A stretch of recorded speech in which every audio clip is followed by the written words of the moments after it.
बिस्मिल्लाहिर्रहमानिर्रहीम। अस्सलाम वालेकुम वरहमतुल्लाहि वबरकातुहू। प्यारे सिस्टर्स और प्यारे बच्चों, कैसे हैं आप सब? उम्मीद है आप सब ईमान और सेहत की बेहतरीन हालत में होंगे। मेरी दुआ है कि अल्लाह पाक आपको हमेशा सेहतमंद और खुशहाल रखे, आमीन। मेरी दुआ है कि अल्लाह पाक आपको हर उस चीज़ से नवाजे जिसमें खैर व बरकत हो, आमीन या रब्बुल आलमीन। जैसे कि आप सबको मालूम है, इस एकेडमी का नाम रोशन इस्लामिक एकेडमी है। इस एकेडमी की ऑनर प्यारी मैम आयशा अफरीदी हैं। मेरा नाम लुबना शफकत है, मैं इस एकेडमी की टीचर हूँ। आज हम आप लोगों के लिए एक न्यू स्टोरी लेकर आए हैं।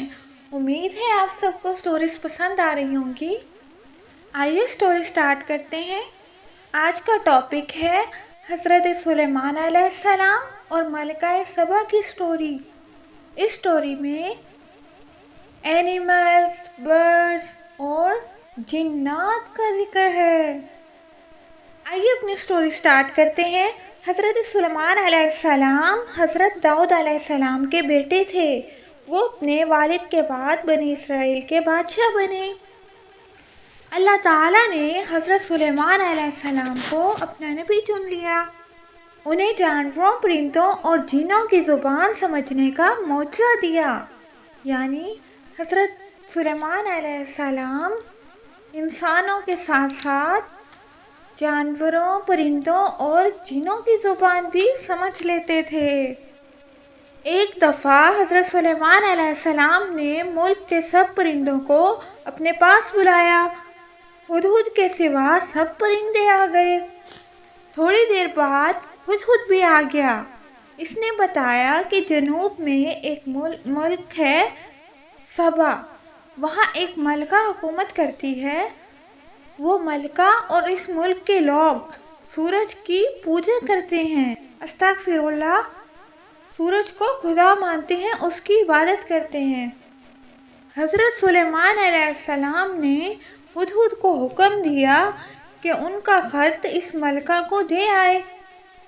हुदहुद ने वो खत ले लिया और जाकर मलका के सामने डाल दिया।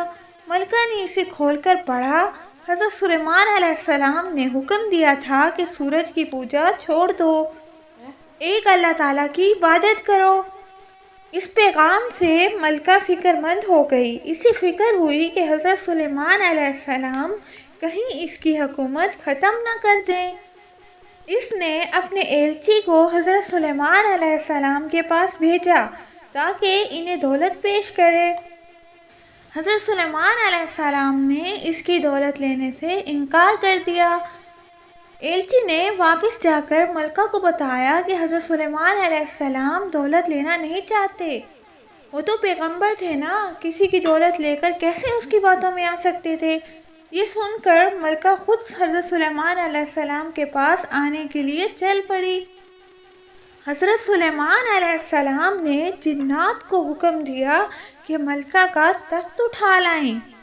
तो वहाँ पे जितने भी जिन थे वो गए और हज़रत सुलेमान अलैहिस्सलाम के पास वो तख्त ले आए मलका का। उन्होंने अपने नौकरों को कहा कि इसको ढाँप दो।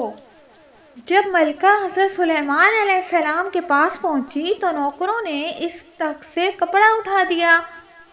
मलका इस तख्त को वहाँ देखकर बहुत हैरान हुई कि ये तो मेरा तख्त है, ये यहाँ पर कैसे पहुँच गया।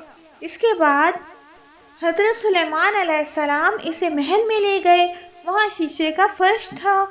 मलका फौरन ये बात समझ गई कि ऐसा महल आम बादशाह का नहीं हो सकता, ज़रूर ये कोई अल्लाह के पहुँचे हुए बंदे हैं।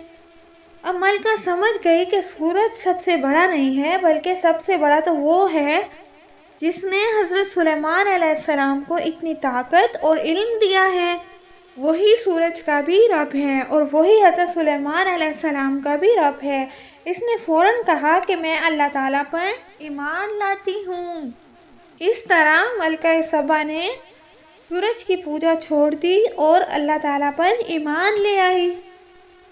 एक दफ़ा चूंटियों के सरदार ने हज़रत सुलेमान अलैहिस्सलाम की फ़ौज को आते देखा। इसने चूंटियों को हुक्म दिया कि जल्दी से अपने बिलों में घुस जाओ। اس نے چونٹیوں کو یہ حکم اس لیے دیا تھا کہ حضرت سلیمان علیہ السلام کا بڑا لشکر انہیں کچل نہ دے۔